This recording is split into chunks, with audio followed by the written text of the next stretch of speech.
different-ke.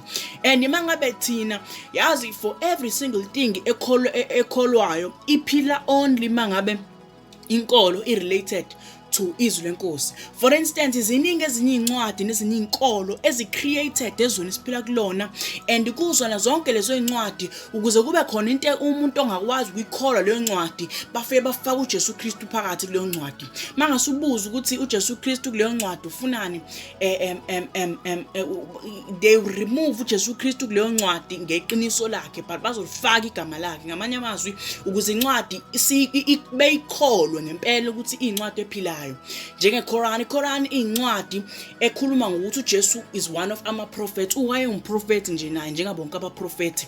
Liyam-exclude ekubeni uNkulunkulu. Sho ukuthi le ncwadi lena iya-emphasize ukuthi uJesu Kristu akayena nhlobo uNkulunkulu. But mangabe usulifunda the Holy Bible, usufunda izwi lenkosi langempela, you find out ukuthi uJesu Kristu wayesho yena ukuthi uNkulunkulu. He named, ngiyabona nkathi ethi obona mina usebona uNkulunkulu.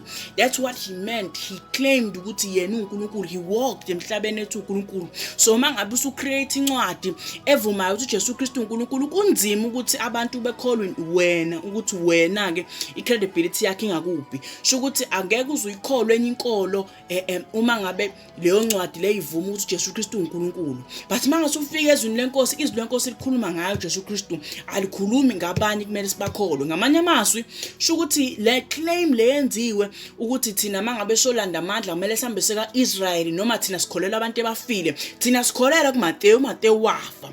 Thina sikholela thina kuMark wafa. Thina sikholela uLuka wafa. But thina sikholela kubani? Sikholela uNkulunkulu ophila inguna phakade.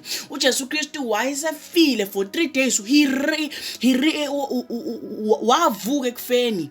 Rise after 3 days. Wavuka ekufeni waphila.